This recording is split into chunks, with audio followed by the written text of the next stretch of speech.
Very good afternoon to all present here.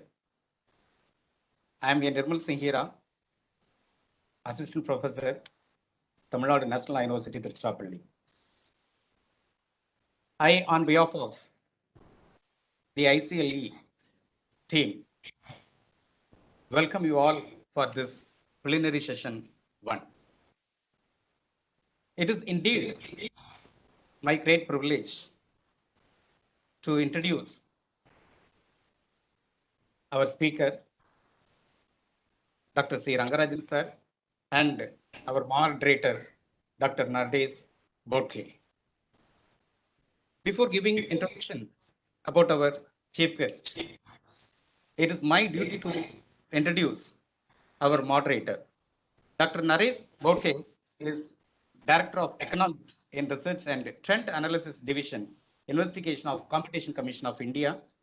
He has served as an Associate Professor of Economics at Gokhale Institute of Politics and Economics, popularly called as GIPE Institute, before joining the Competition Commission of India. He has been into service and research for 18 years.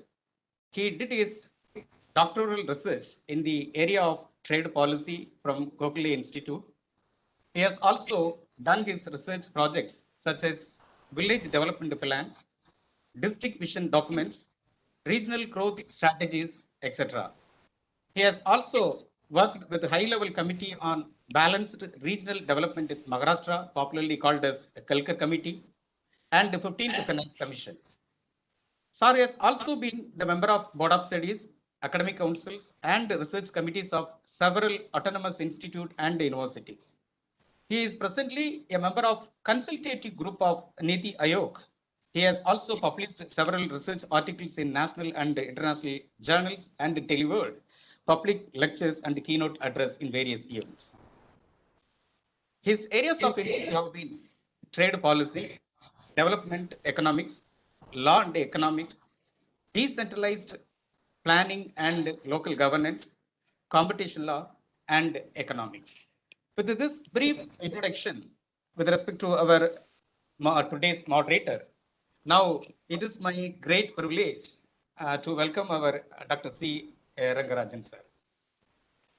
At the outset, in my personal point of view, I would say that sir needs no introduction. Even just now, I took my note and I saw the signature of Dr. C. Rangarajan sir's signature in the 10 rupees note. So it is my personal thing is. So yeah, the thing is, Dr. C. Rangarajan sir is a leading economist of India who has played a key role both an academic and a policy maker. Sir has held several important positions, which include Governor of Reserve Bank of India and Governor of Andhra Pradesh.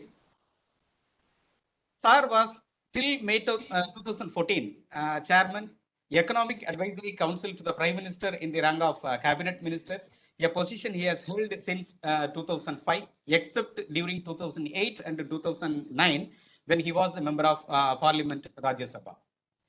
During 2003 and 2004, Sir was the chairman of 12th Finance Commission, a constitutional commission set up every 5 years to determine the sharing of tax revenues between the central and state governments. Dr. Rangarajan was the governor of Reserve Bank of India during 1992 and 1997 at a time when India embarked on wide-ranging economic reforms which fundamentally altered the structure of the Indian economy. Sir was actively involved in the design and the implementation of the reforms agenda. The path-breaking reforms that he implemented during his period include deregulation of interest rates, strengthening of the banking system by a gradual tightening of prudential norms, creation and nurturing of financial markets, and giving them depth and vibrancy, shifting to market determining the exchange rates, making the rupee convertible on the current account, and the cessation of the automation monetization of the budget deficit. India became a member of Bank for International Settlements only during the time of our resource person, Dr. C. Rangarajan sir. After obtaining his honors degree from Madras, Sir has obtained his PhD from University of Pennsylvania. In the United States, Sir has taught at the Wharton School of Finance and Commerce, University of Pennsylvania, and Graduate School of Business Administration, New York University. In India, Sir has taught at Laila College, Madras, University of Rajasthan, the Indian Statistical Institute, New Delhi, and for well over a decade and a half at the Institute of Management, Ahmedabad.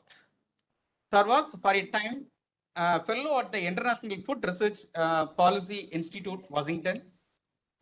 He was the presidential of the Indian Economic Association in 1988 and the president of the Indian Econometric Society in 1994.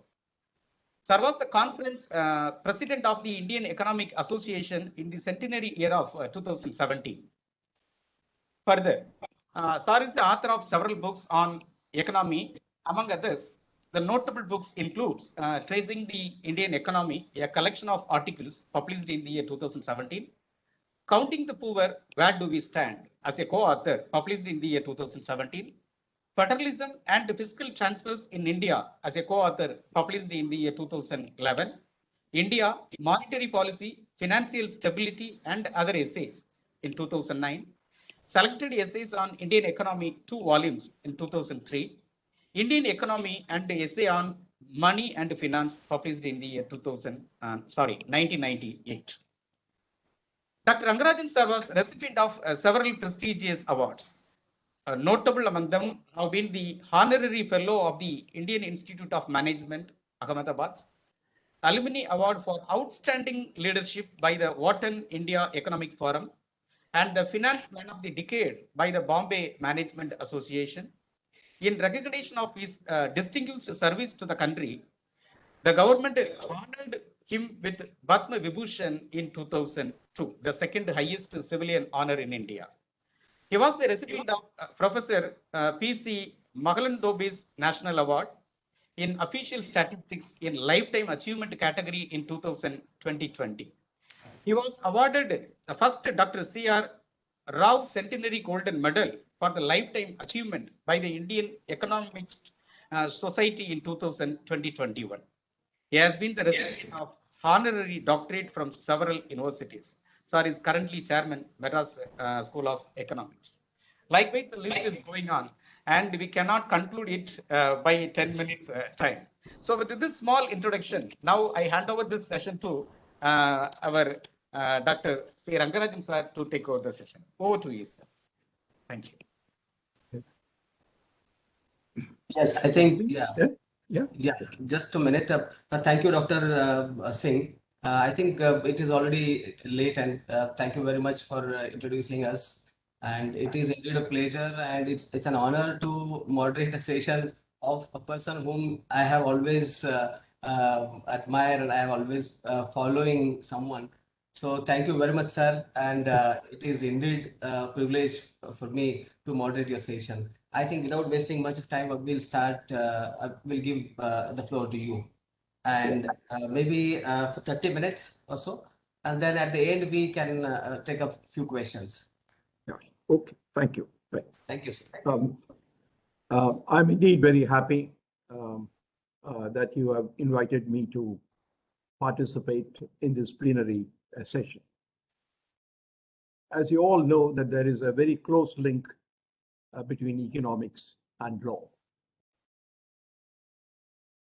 The scope of what used to be called mercantile law has widened very much. Many of the legislations passed by the legislatures in India and elsewhere have a root in economic ideas. Take, for example, the competition, the legislations relating to competition and maintenance of fair trade practices. They are all rooted in the behavior of the markets, which is the main focus of microeconomics. This is true of the recently passed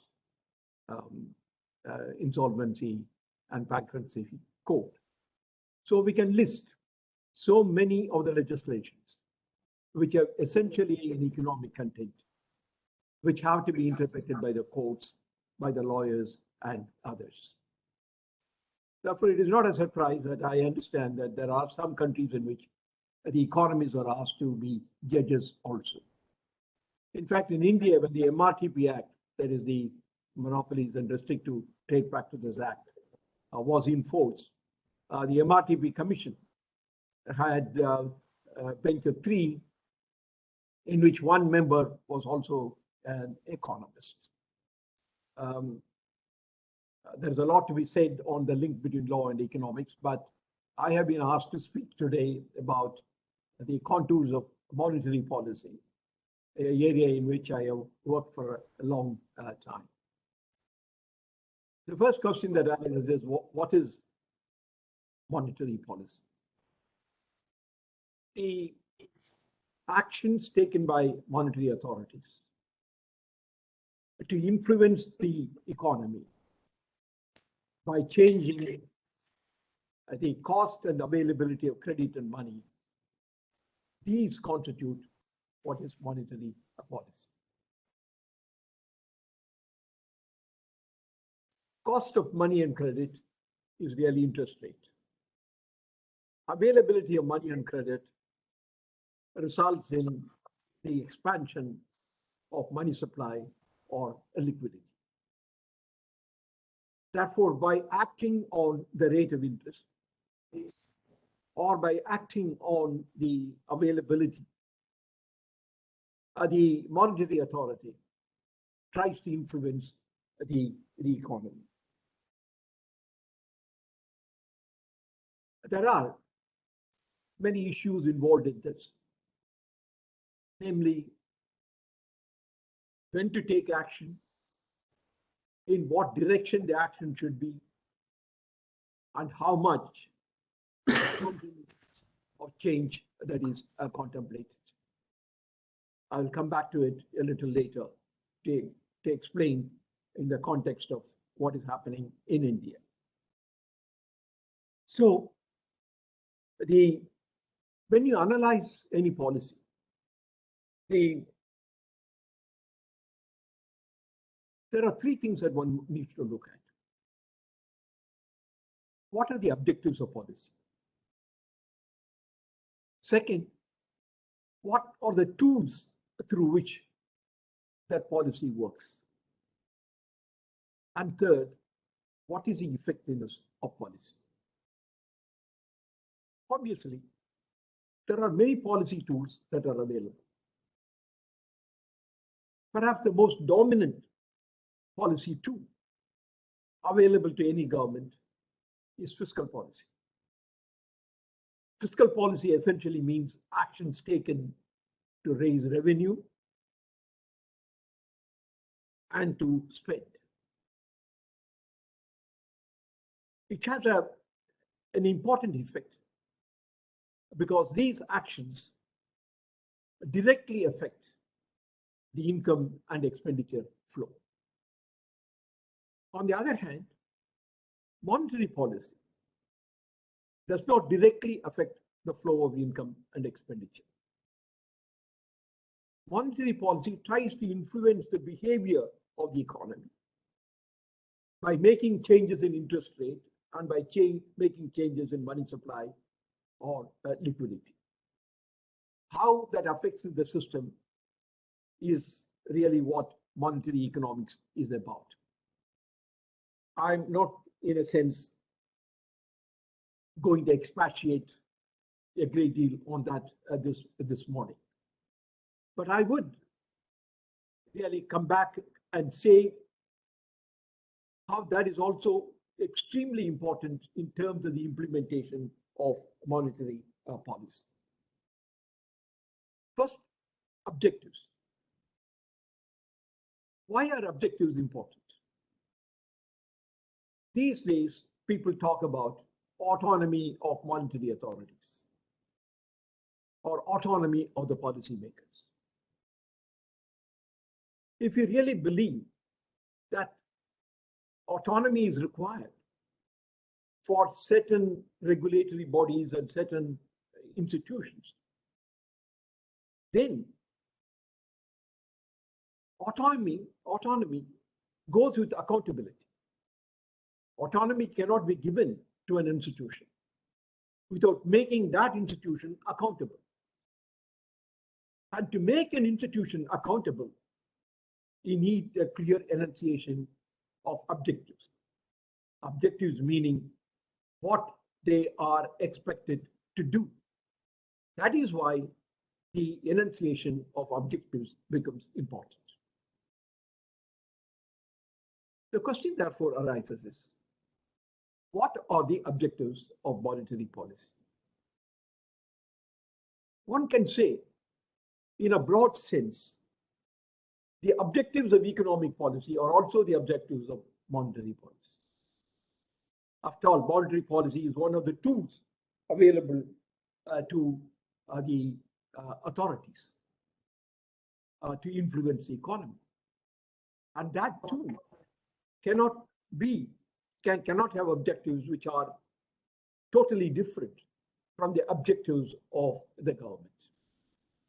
But then, in policy analysis, there is always the issue, which instrument is more fitted or more efficient in achieving the objective, particular objective. Because all governments and all states have multiple objectives. There is not always a single objective. There are multiple objectives. And we have to choose as the objective of each instrument that for which it is best suited. Therefore, while all the objectives of economic policy are relevant for all policy instruments, but each policy instrument has a special emphasis on one or two of the objectives. But anyway, let's go back. It is broadly said that growth is an objective of policy, and price stability is another objective of policy.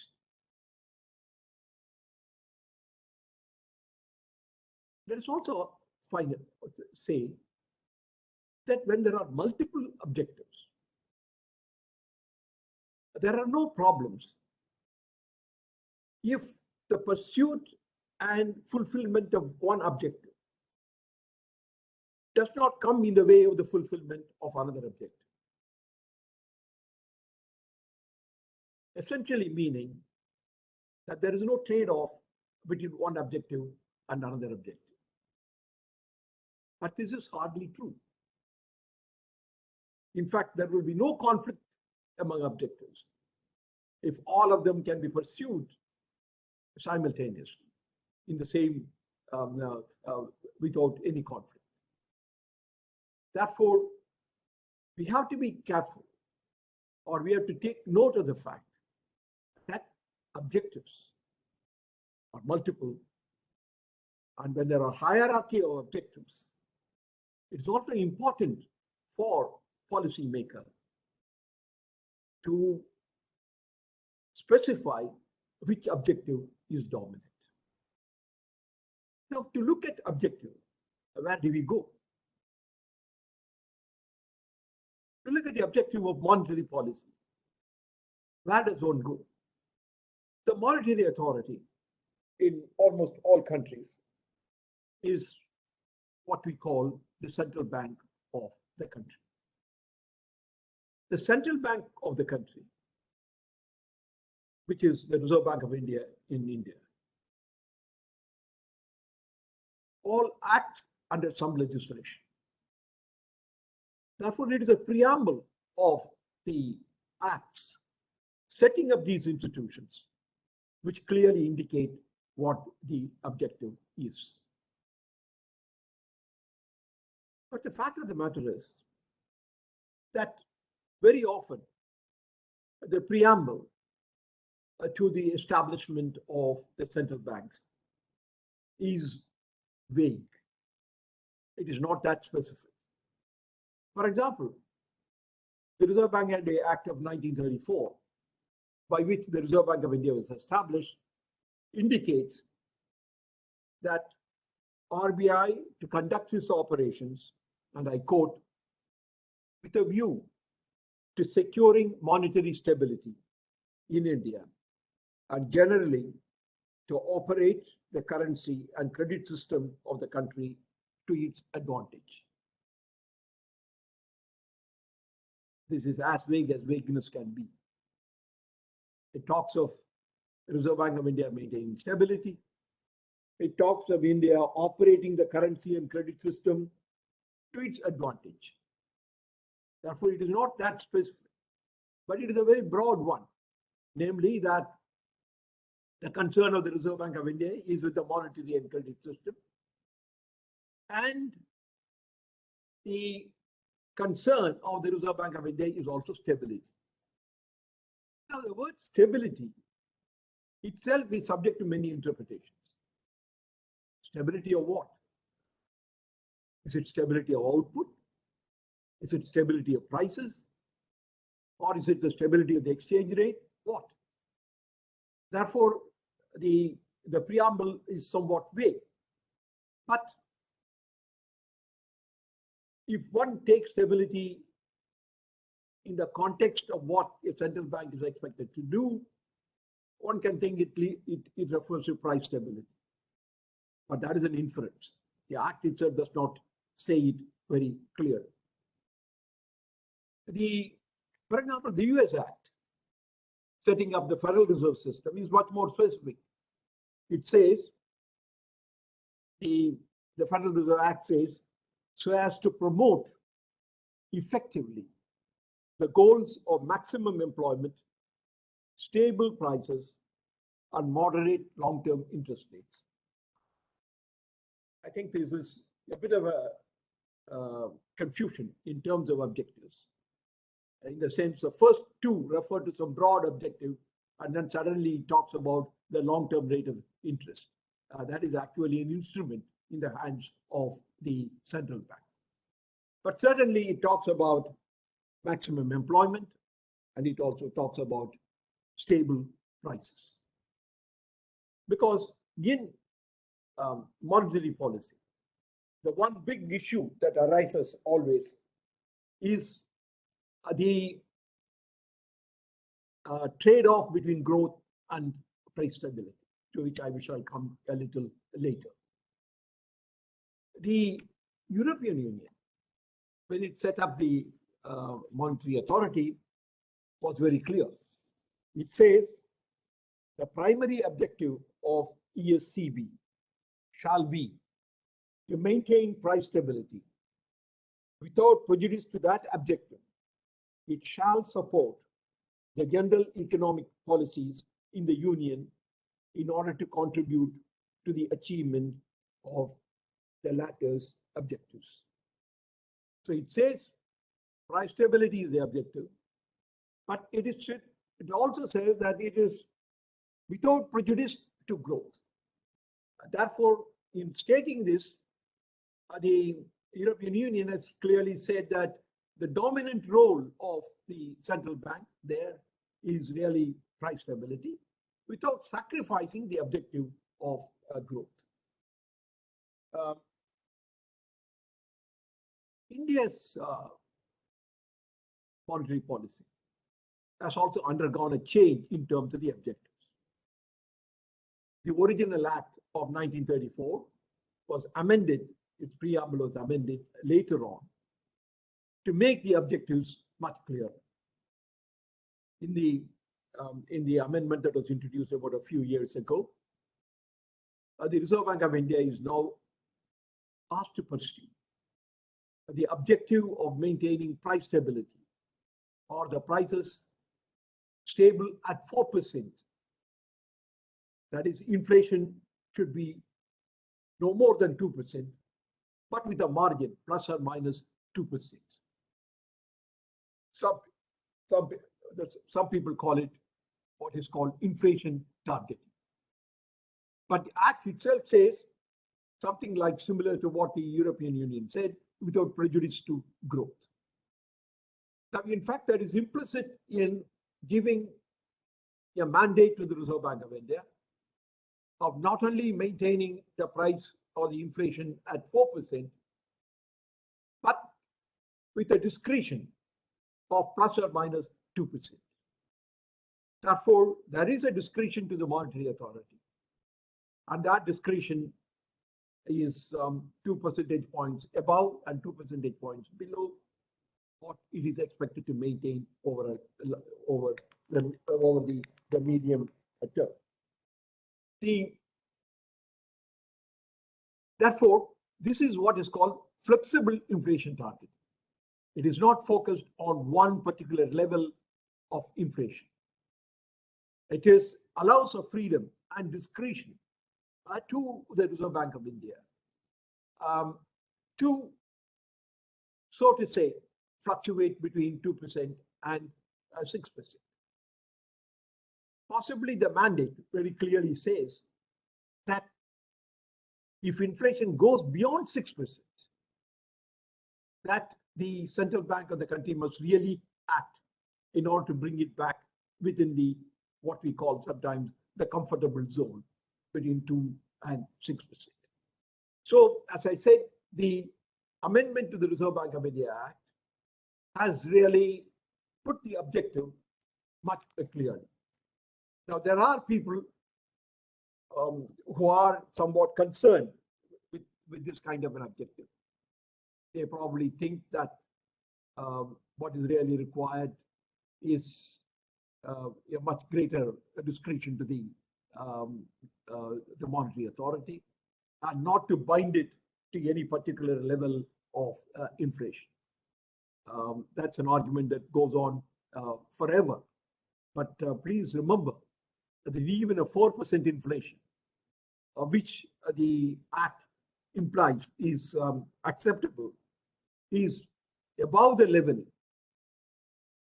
which is considered appropriate in the developed economies.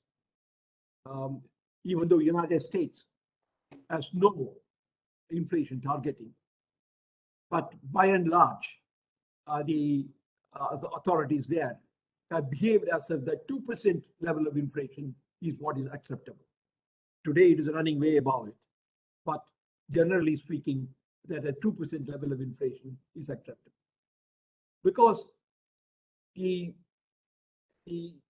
when the domestic inflation runs above the level that is considered acceptable elsewhere, we have other problems with respect to the exchange rate.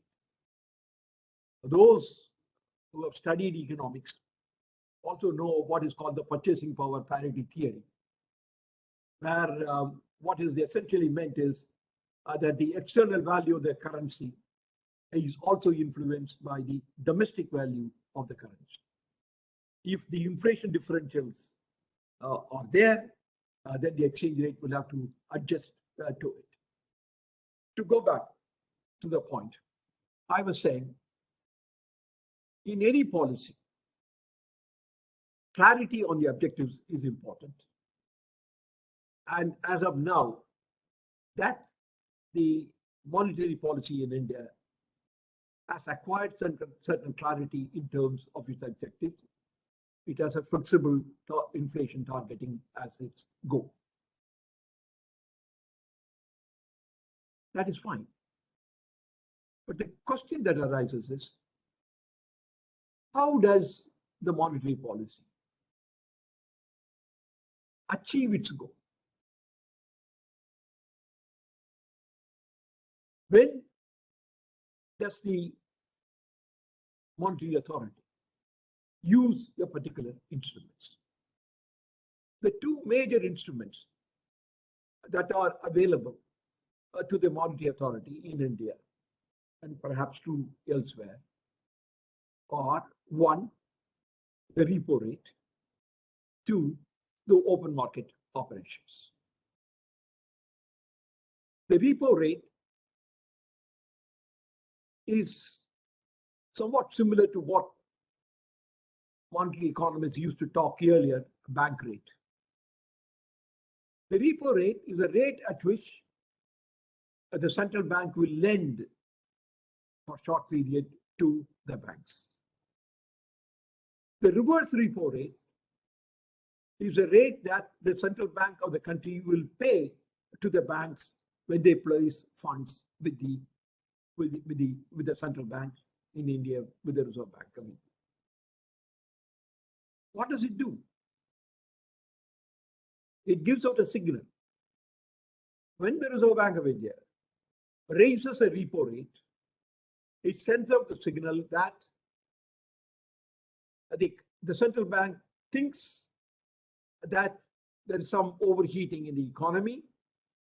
It wants to pull up the economy and therefore raises the rate of interest. You can see what follows when the rate of interest is raised by the central bank through raising the repo rate. Then other institutions, banking institutions, you raise the rate of interest or lower the interest as to what the central authority does. Then that has an effect upon borrowing and lending by the banks. Therefore, when the rate of interest is raised, the borrowers from the bank borrow less, and therefore demand goes down, and then it has the effect of reducing inflation. So typically, when inflation is running high, the monetary authority raises the rate of interest. Please remember that raising the rate of interest is not just by word. Just because the central bank says the rate of interest be raised, it cannot happen. The central bank is not King Canute to order interest rate. It has to make that stick. And that is why the expansion of liquidity or contraction of liquidity becomes important. When they raise the rate of interest, they contract liquidity. When they want to lower the rate of interest, they expand liquidity. When more liquidity is available, then automatically interest rate comes down.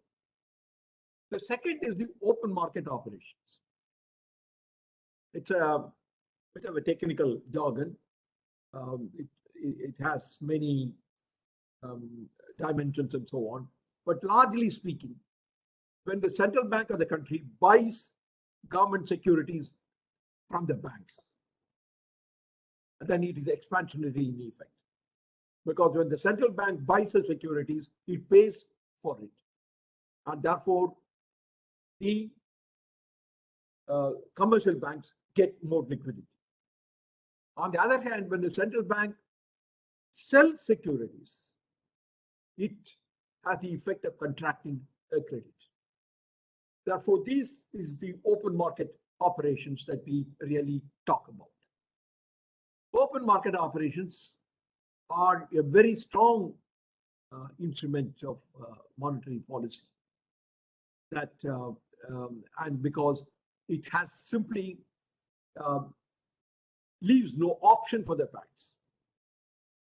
When it pushes liquidity or when it contracts liquidity, it becomes immediately operational because of what the central bank does. Open market operations are done by the central banks because they buy securities and sell securities even otherwise. But when they buy, sell securities, particularly to banks, it has a direct effect. I'm always reminded of an anecdote. The story goes that an old lady went to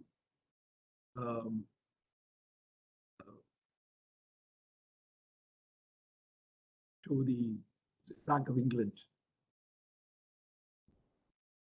and asked, she had a government security which is maturing, and therefore she went to the Bank of England to convert it. But as you know,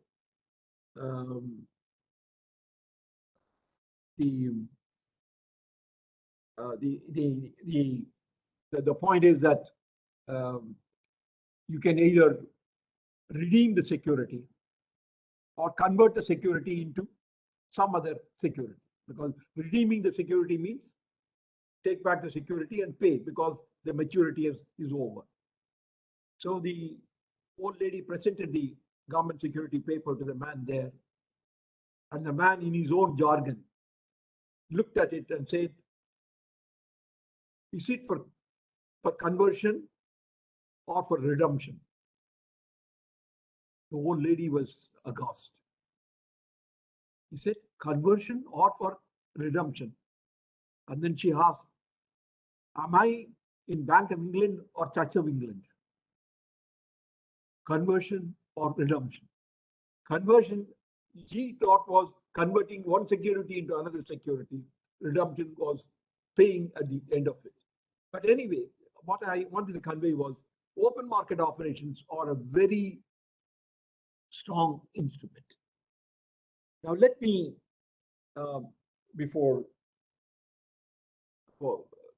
coming up to the present situation and looking at how monetary policy looks at it, let me say that the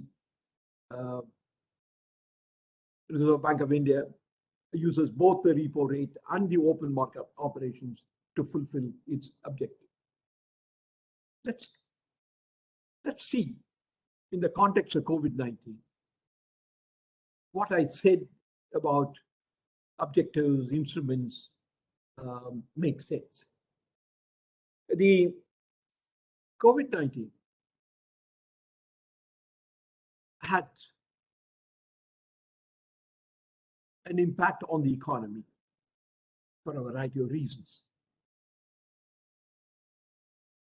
COVID-19 had an impact on the economy primarily because of the actions taken by the government to prevent the spread of the disease. And that is, most importantly, lockdown. When there is a severe lockdown, naturally it brought to a grinding halt all economic activity. There was no mobility for the movement of people, and no mobility in terms of goods and services. Nothing could be done. And therefore, it had that effect. Now, in this particular context, what are the policy instruments available to the government to overcome the situation? The major policy instrument is, of course, fiscal policy once again. Demand is down, output is not being produced. Therefore, in this situation, increasing government expenditure is one remedy which all economists talk about. Government expenditures can be of various types. Directly spending on to take care of the people affected by COVID-19, providing for vaccines, expanding the hospital facilities, but then taking care and providing basic income to vulnerable groups, including in India, the migrant labor, and finally expenditures to stimulate certain sectors of the economy. All of this is part of fiscal policy. But what can monetary policy do? Monetary policy can do to stimulate the economy by doing what? Lowering the rate of interest and by increasing the availability of liquidity. That is what most central banks did, not only the Indian Central Bank, but also the central banks all over the world. The Indian Central Bank, the Reserve Bank of India, brought down the policy rate to 4%, which is one of the lowest that we have had in terms of the policy rate. Introduced many measures to increase the liquidity in the system. It cut the CRR, that is the cash reserve ratio.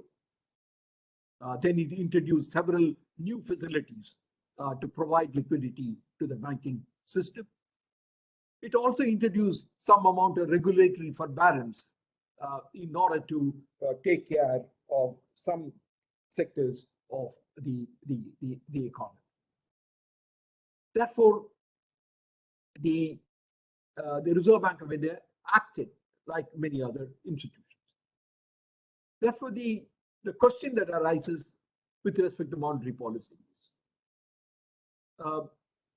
where do we stand in terms of objectives? The objectives here to take into account here are the price stability and growth. The Reserve Bank of India, like many other central banks, also felt in the situation in which we were placed, the most important concern should be to stimulate economic growth, and therefore the emphasis should be on growth. Perhaps at that particular point, the possible surge in inflation was ruled out. In fact, whatever inflation that the economy was seeing was attributed to supply disruptions due to COVID-19 rather than a demand effect. Therefore, the emphasis was on growth. And therefore, they said lower the rate of interest, provide more liquidity to banks, and that will enable the system to slowly pick up. Now, this is general acceptance. But then there are some problems.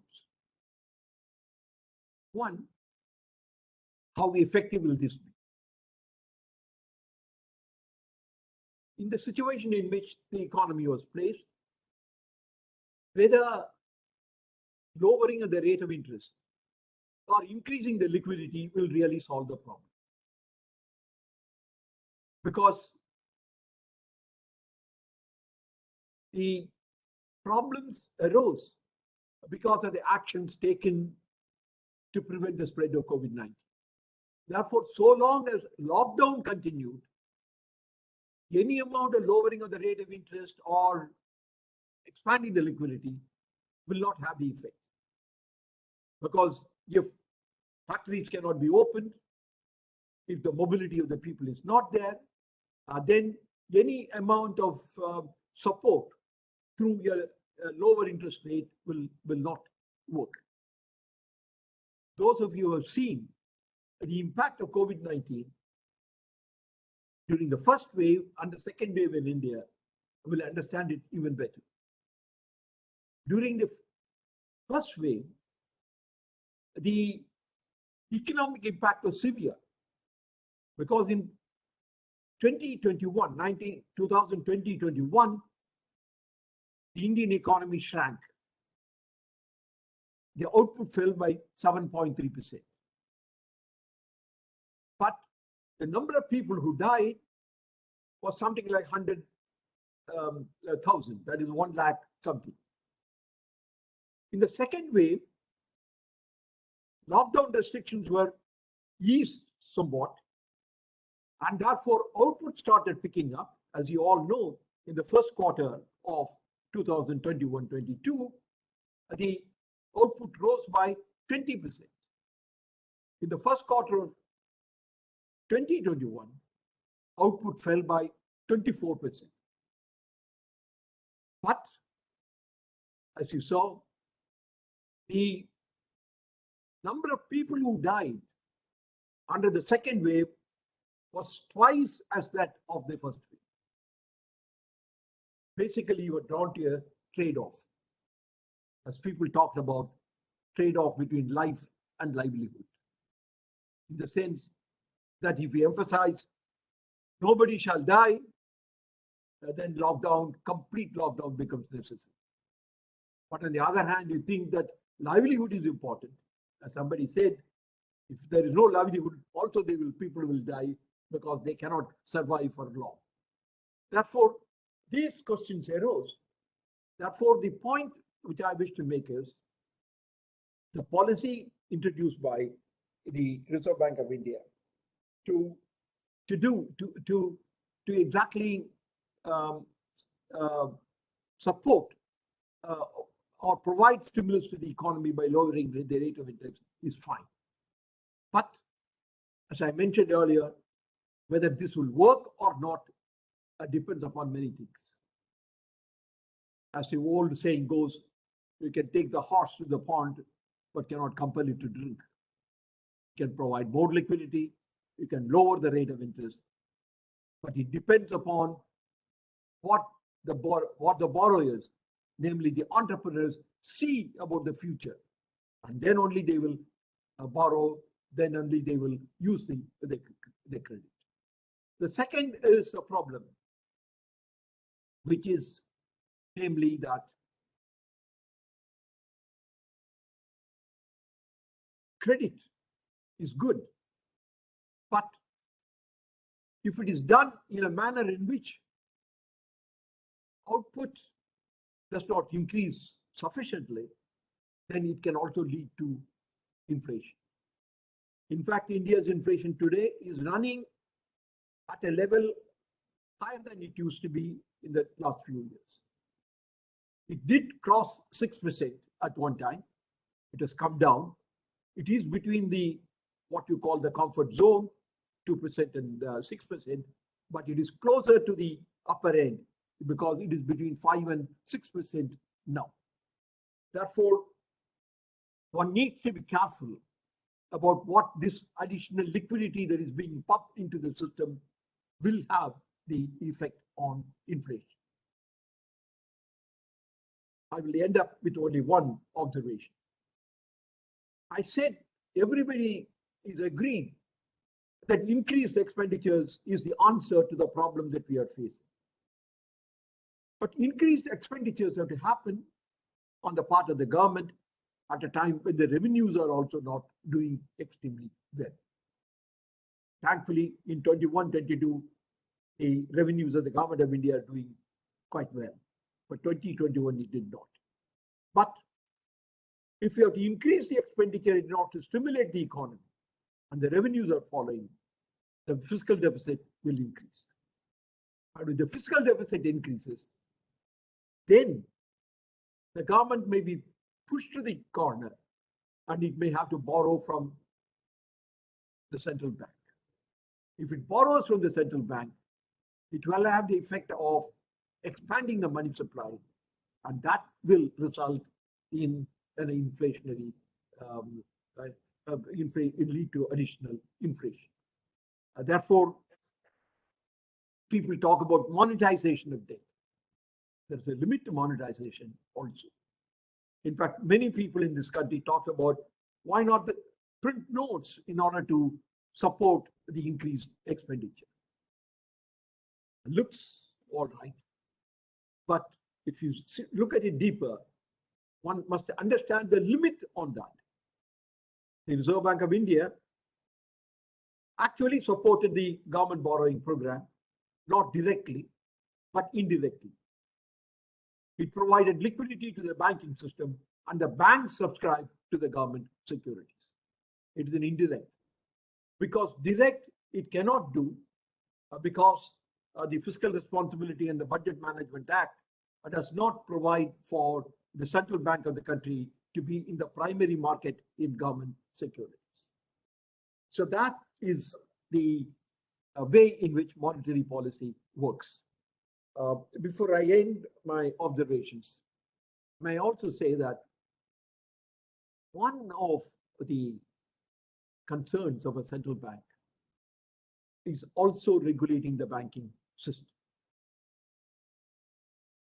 The crisis of 2008, which took the world by surprise, was essentially because of the expansion in the banking system. To a degree which is not supported by the underlying real factors. What some people call irrational exuberance led finally to a very serious situation in the US. And as a consequence of that, on many other developing economies also. Therefore, while credit expansion is good, but we must also be conscious of the fact that beyond a particular level, the credit expansion may not be the appropriate thing. Therefore, when monetary authorities act, it has to act bearing in mind all of these things. Monetary policy still gives rise to arguments because of the timing, because of the extent to which changes are required. That's an old saying that central banking is neither a science nor an art, but a craft. I think this is half truth. Central banking is no longer using well-known instruments to solve well-known problems. The world in which we are living is more complex. The financial products that now surround the system, that are part of the system, are more complicated. And therefore, it is not very simple to say that it can be handled always in one particular way. Therefore, circumstances may warrant different solutions at different points in time. So, central bankers have to remain tactful, intelligent, and almost be in a position to respond quickly. That is the essence of monetary policy. Thank you very much.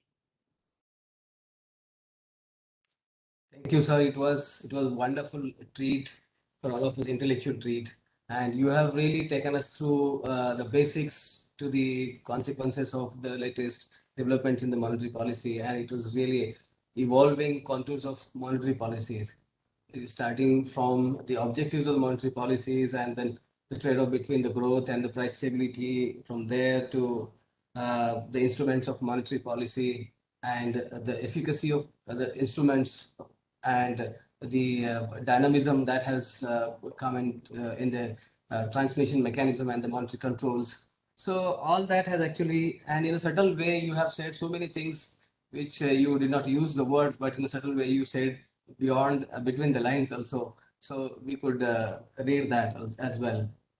Thank you very much, sir. Before we conclude the session, I would take a few questions. So, folks, those who want to put up questions for sir, kindly post it on chat box so that I can read it for the speaker. Yeah, so there's one question here. So, what is your view on the increasing privatization of public sector under the present government at the present context? Well, the nationalization of the private banks in 1969 and subsequently 80. was made in order to make the banking system as an instrument for promoting certain objectives, namely that wider use of the banking system by people and providing credit to the vulnerable sections, because it was felt that the banking system as it existed prior to it was urban oriented and meant and also provided credit only to certain limited sections of the society. To some extent, this objective has been achieved, and of course, the reforms in the banking system that we introduced as part of the 1991 reforms were aimed at making the institutions more, the banking institutions more efficient and more sound and effective. The reason we really thought that if the banking institutions are to be efficient, there also need to be a greater degree of competition. And that is why when I was a governor, the new banks in the private sector were also allowed. Of course, these are all subject to conditions which the monetary authority sees fit to impose. Therefore, the point is that whether the whether we need all public sector banks that we now have in order to fulfill the objectives of even nationalization of the commercial banks. The State Bank of India alone, with all its original subsidiaries, was equivalent to about 30% of the banking system. The rest of the state-owned banks, the public sector banks, now probably cover another about 35 to 40%, because the role of the private sector banks is steadily increasing. The point really is, one can look at it from a non-ideological point of view. As the banks expand, under the capital adequacy regime, more capital will have to be provided by the banking system, by the government, in order to enable the banks to expand the credit. Please remember one thing. One big change that we made in the early 1990s was also to reduce the stake of the government in the public sector banks from 100% to 51%. Not reduce, enable the banks to reduce it to up to 51%. That itself is a modification of the principle of 100% of the ownership of the government in the banks. So I would think that the capital required to be pushed into the system by the government will keep on expanding if we maintain all of the banks under the government control. Therefore, Yes. from that angle, I would think that divesting a few banks and allowing, for example, to go below 51% is not a bad idea. In fact, what we could really do is that government should own at least 51% can be steadily reduced, and at least in the case of some banks, and so that the government continues to hold even a critical part, like what are they? There's a word for it in the parlance, that it's a critical amount, 25% or something like that. Therefore, either the government can completely get out of it, or the government can retain still hold over the institution by keeping some 25% in that institution.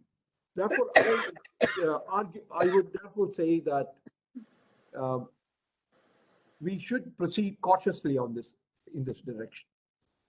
Yes. But privatizing a few banks and keeping a certain percentage under the control of the government is not something that we should shun. I mean, I think it's something that can be done. Yes. A question from IIT Kanpur. value of rupee in the context of sustainable development. Please provide your opinion. So he is concerned about value of rupee. What was it? Value of rupee in the context of sustainable development. So Value of the rupee in the context of what? sustainable development. Right. Yes. Yes. Yeah. What is the question actually? Yeah, the question is not clear actually. If Murli Prasad Panta is there, I think if he can raise his question directly, I think that will be clear. No. What is, I see, for sustainable development. Yes, please. Yes, Professor Panta. Yeah. Sir, thank you very much for your lecture. My concern is this environmental pollution and depletion of resources are really impeding the economic growth and development. So in this context, we have several ex ante and ex post policies, but all of them have their limitations. So in this context, can we request the central bank to provide financial assistance to the renewable energy oriented production practices, so that the whatever the energy intensive industries which uses fossil fuel, they can really convert into they use the green energy and green products, so that we can have the sustainable development. Okay. So in this context, most of the times we talk about value of rupee in the sense of economic factors. But what about the non-economic factors like sustainable development or environmentalism, which really impacting all of our lives, including flood, natural calamities and global warming, all these things. So in this context, can we have some kind of some light can be thrown on this? This is what my perceptions. Thank you, sir. Yes, thank you, Professor. There are many things that have been said. I mean, I think it's a very complex set of issues. I mean, the point is that the value of the rupee is something that is that doesn't directly enter into the picture. The first thing about encouraging energy conservation and through availability of credit. The point really is that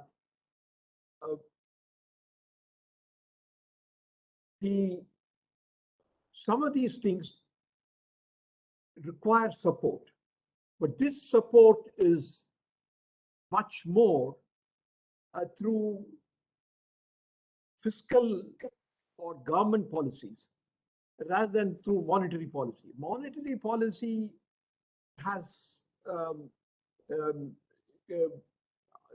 being used to encourage or discourage specific sectors has to be very limited.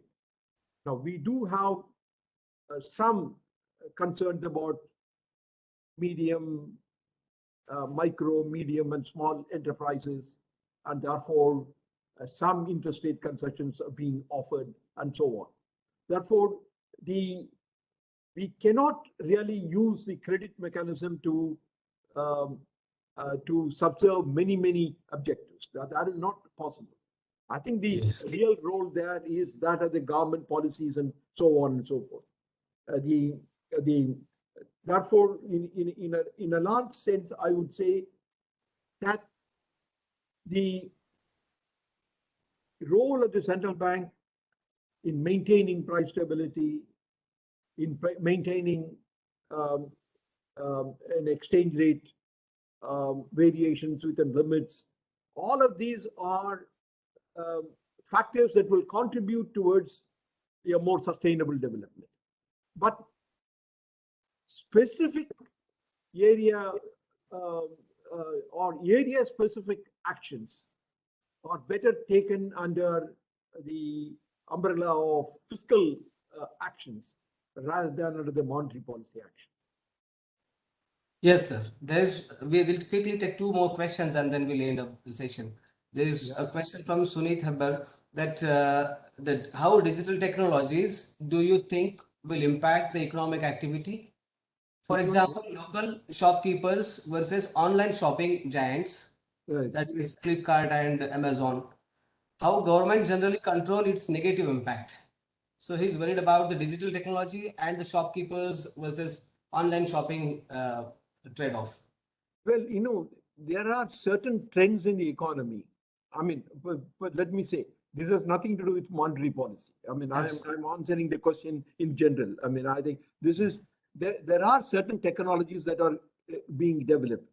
Now, it is very, very difficult for India or any large economy to be away from these technological developments.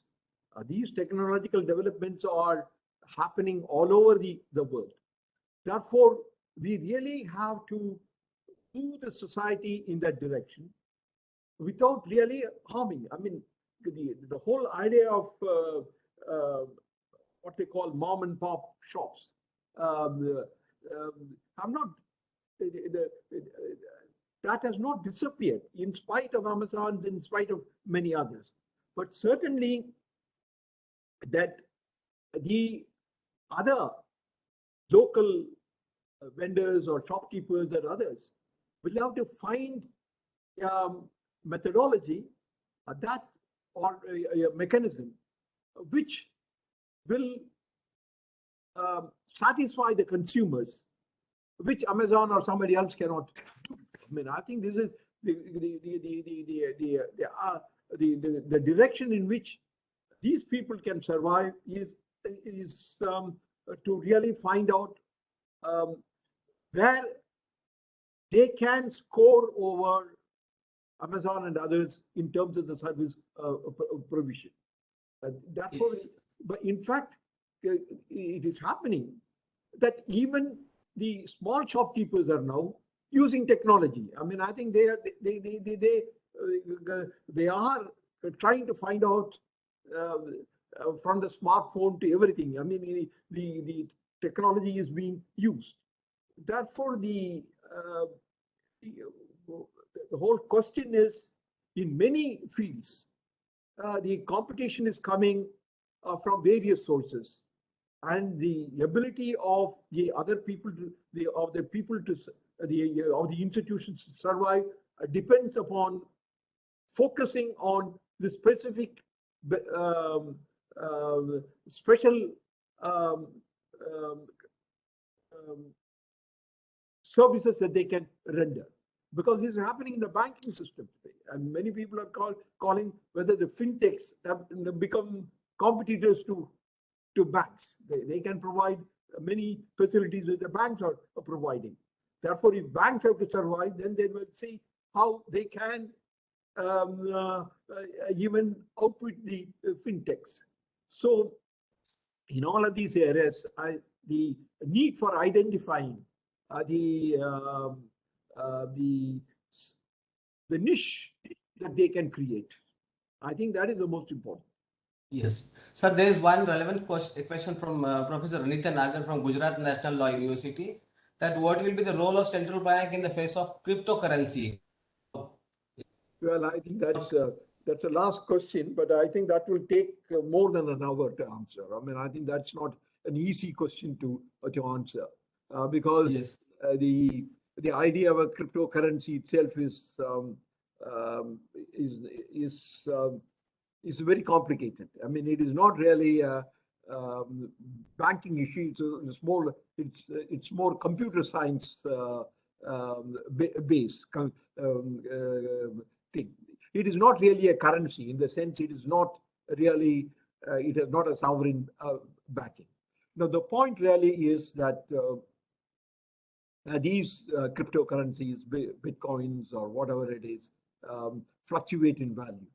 The one thing that you attach a great deal of importance to a currency is the stability in value. And therefore, these are essentially becoming assets, financial assets, some kind of a financial asset in which some people are investing and trying to make money as a consequence of the fluctuations in the price. And therefore, the question of how to tax these financial products. Therefore, and whether capital gains can be taxed. So the point really is to look at these this financial product. Let me put it in the general term, not as a currency, but as a financial asset. Then probably we can introduce appropriate regulations to regulate the introduction and the way in which it is being used. Therefore, it is going to be a complicated exercise there. But the regulation of that will become extremely important. Yes, sir. Thank you very much, sir. I took this liberty to extend this session because it was next lunch break. So there was no immediate session. So thank you very much, sir. We really took 20 minutes extra. And I really want to thank everyone who was participating in this conference, and very important questions raised by the participants. Thank you very much, sir. Okay. I hope you Thank you, enjoyed sir. it. I hope you enjoyed it. Yes, sir. Formally, it is my duty to close the session. So prior to close the session, I once again extend my warm greetings and heartfelt thanks to our resource person, Dr. C. Rangarajan, sir, and our moderator, Dr. Naresh Bogde, sir, for spending your valuable time amidst your busy schedule. So once again, on behalf of Tamil Nadu National University and the International Conference on Law and Economics, I wholeheartedly welcome and heartfully thanks to both our Dr. Resource Person, sir, and Dr. Naresh, sir, and all other participants who have raised so many questions, but due to the paucity of time, we are not able to take up all the questions. With this, now I request all of you to kindly join the technical session 1 at sharply at 1:45 p.m. in the afternoon. So with this, I formally close the session. Thank you all. Thank you, sir. Thank you, sir. It was Thank you. nice. Thank you so much, sir. Okay, I hope you enjoyed it. I mean, Yes, sir. Yes, sir. Definitely, sir. It was And wonderful, sir. we are very much eager to hear about this cryptocurrency, sir. yeah, right. Okay. All Yes. right. Thank you. Sir, we will invite you again, and hopefully then the questions can be raised and we'll be able to learn more. So another session. Please One more session by you, sir. Yes, sir. Yes, sir. Yes, sir. At your convenience, another point of time.